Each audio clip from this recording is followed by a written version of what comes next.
today we'll talk about another important component in our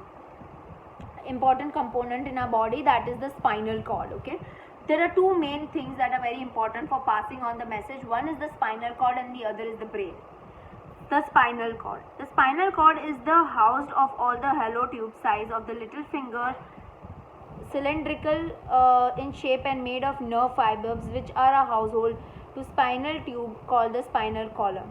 So what they are saying is that spinal cord is something which is a center for all the nerves, all your so many tube shape, cylindrical shape, many different size shaped neurons or nerves are connected in your spinal cord. Okay, and most of your messages first reach spinal cord and then it goes to the brain.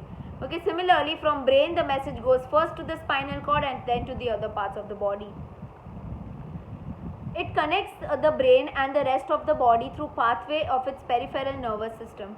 So the spinal cord, it connects to the brain and it connects to the other part of the body through something called as peripheral nervous system. They eventually connect with the sensory receptors through the body and also with the muscle and gland. So all the sensory receptors, your eyes, nose, ears, mouth. So your nerves are connected to all those things. Your nerves are also connected to your muscles, to various glands in your body. Okay. The spinal cord is also responsible for simple reflexes and do not involve the brain. So simple the normal reflex action hoy, like movement, that's called your reflex action. Okay. So normal the basic reflex action hoy, enui center is your spinal cord. Brain does not control your reflex actions. Damage to the nerves of the spinal cord can result in the paralysis of legs or trunk. So if your nerves in your spinal cord gets affected, your legs, your trunk gets paralyzed. This depends on how severe the damage is to the spinal cord. So if you have a very severe damage, a lot of people when they are riding horses and when they fall down, they injure their back. But in return, they paralyze their legs, they paralyze their trunk એટલે કમરની નીચેનો ભાગ. Okay, movement ન થઈ શકે. First, now we are going to talk about the peripheral nervous system. Peripheral nervous system is composed of all the neurons forming nerve fibers that connects the central nervous system to the rest of the body. So what they are saying that the peripheral nervous system which is there, it consists of different neurons, it consists of different nerve fibers which are connected to the central nervous system and which is connected to different parts of your body. The peripheral nervous system is divided into two parts, somatic nervous system and automatic nervous system. Okay, so your peripheral nervous system is divided into two parts. First is the somatic nervous system. The somatic nervous system regulates the actions of the body's skeletal muscle. So all your skeletal muscles are there. Skeletal muscles એટલે હાથના muscle, પગના muscle, basically a skeleton, હાડકા. So your somatic nervous system controls all the bones in your body. Okay. The sensory neurons of the somatic nervous system receive the message from the receptors like eye, ears, nose, etc. and takes them to the receptive centers of the brains and spinal cord. So the sensory neurons or the neurons which are there in the somatic nervous system, what they do is they carry the message from your sense organs. Sense organs are what? Eyes, nose, mouth, ears, hand, and they carry the message to the brain, from these sense organs to the brain. The motor neurons of somatic nervous system activate the stagnated muscles of the body which are responsible for movements of hands and legs. So there are neurons which are called as motor neurons. Now I told you motor is what? Your movements of your legs, movements of your hands, movements of your muscles. So what is the job of motor neurons? To make sure that the activities in your motor skills happen. Okay, so let's say if message is supposed to be carried from the movement of your muscle to the brain or spinal cord, the motor neurons does it. For example, when you catch a bus, the brain sends a message to the leg muscles to walk towards the bus stand. While you are walking towards the bus stand, you observe that the bus has arrived. You do not want to miss the bus, so you decide to run to catch the bus. The brain sends the corrective signals to the leg muscles to run.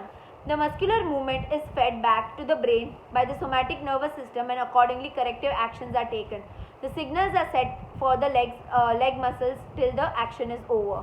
So what they are saying, let's say that you want to go to you want to catch a bus. So the brain will give the signal to the leg to walk towards the bus stand. As you are moving towards the bus stand, you see that the bus has come and you don't want to miss the bus. So the brain will send the signal to the leg to run, and you will run and catch the bus.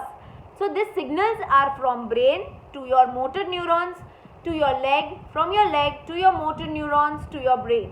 That's how signals are passed. So you can imagine how fast is the way through which the signals are passed, because in fractions of seconds we take decisions, in fractions of minutes we take decisions. So it's because of all these things. Next is automatic nervous system. The automatic nervous system, meaning self-regulating or independent, is the second part of peripheral nervous system. Automatic meaning independent. It's not dependent on someone, okay? And it is a very important part of peripheral nervous system. It continues functioning even when the individual is asleep. Okay, even when you are sleeping, this automatic nervous system is active. It sustains life process when individual is under anesthesia and prolonged coma states. So even if, let's say, you are given anesthesia એટલે આપ તમને બેભાન કરી દીધા, operation કરતી વખતે કે કોઈ અમુક ટેસ્ટ કરતી વખતે તમને બેભાન કરી દે, એને anesthesia કહેવાય. or let's say you go into your coma state. okay, coma એટલે આખું તમે sleep zone માં છો. okay, then also your automatic nervous system is functioning, your automatic nervous system is working. It is involuntary and governed activity which is not normally under the direct control of individual. So it controls involuntary actions, okay, like moving of your eyes, okay, all those are involuntary actions. You don't control them. It's natural that your eyes keep flicking up and down. So all your involuntary actions are controlled by the automatic nervous system.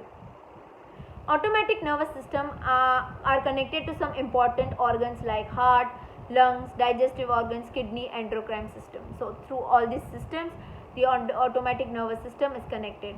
The automatic nervous system is further divided into sympathetic and parasympathetic division. They work together in oppositions to accomplish the survival of organism. So what they are saying is that your automatic nervous system is also divided into two parts, and they both work together, okay, though they are different, but they work together, okay, in order to achieve proper objectives and proper goals. First is sympathetic nervous system. The sympathetic division deals with the response to stress and emergency. So whenever there is a situation of stress, whenever there is a situation of emergency, the systematic nervous system becomes active and starts sending signals. Okay, and here the action and the decisions are quick and powerful. The system mobilizes the brain for arousal and body for action. So this nervous system prepares your body for action, prepares your body for taking a reaction. Okay. During emergency period, the digestion stops, blood flows from the internal organs to the muscles. So whenever emergency situations are happening, what happens is your digestion stops and the blood starts getting circulated to important parts of the body, okay, like your muscle. Oxygen supply to the muscle is increased, okay, supply of oxygen to the muscle is also increased. Your heart rate increases and endocrine system is stimulated and facilitates different motor response. So your heart rate increases, okay, oxygen is pumped to different parts of your muscles, and your endocrine system becomes active so that you can have quick motor response. Motor response એટલે hand and response of the legs. Such changes provide the much needed addition energy to the body in the state of emergency. Why this happens? So that your body gets prepared for any emergency situation or the problem that have occurred. Next is parasympathetic nervous system. In contrast, the parasympathetic nervous system division motors the routine functions of body's internal system. So parasystematic is opposite. It maintains your everyday life ka internal activities are managed by your parasympathetic nervous system. This system helps the body in returning to normal functioning. So here this parasympathetic nervous system helps your body to return to normal and proper condition, proper situation. Okay, after systematic arousal, let us say कि તમારી વાહે કૂતરો ભાગ્યો, તો તમે શું કરશો? તમારું સિમ્પથેટિક નર્વસ સિસ્ટમ એક્ટિવ થઈ જશે, રાઈટ? બિકોઝ તમારી વાહે કૂતરું ભાગે છે, ઇમરજન્સી સિચ્યુએશન છે. So your brain signals are passing, your muscles become active and you start running. Now when the dog has gone away, you have reached home, you are fine. Normal કન્ડિશનને પહોંચવામાં, હાર્ટને normal, muscles normal, breathing નોર્મલને પાઠ લાવવા માટે parasympathetic nervous system will start functioning. After the emergency is over, parasympathetic division takes over and decelerates this process, calms down the individual to normal condition. So after the emergency situation is over, your parasympathetic nervous system makes sure that you reach the normal condition, that you reach the proper condition. All the body function like heartbeat, breathing, blood flow, etc. return to normal level. So all your body functions, okay, like heartbeat, like breathing, like blood flow, all these reach the normal level. Thus, by working together in opposition, both the division of automatic nervous system restore normal functioning of the body, thereby allowing the smooth functioning of the normal activities of organism. So what they are saying is that both of them work together to make sure that your body functions properly. Okay, it prepares your body for emergency, it also prepares your body for normal conditions. Thus the sympathetic division A and S deals with emergency situation, while parasympathetic division deals with the internal monitoring and regulating various functions. So your systematic deals with emergency situation and other deals with returning your body to normal condition.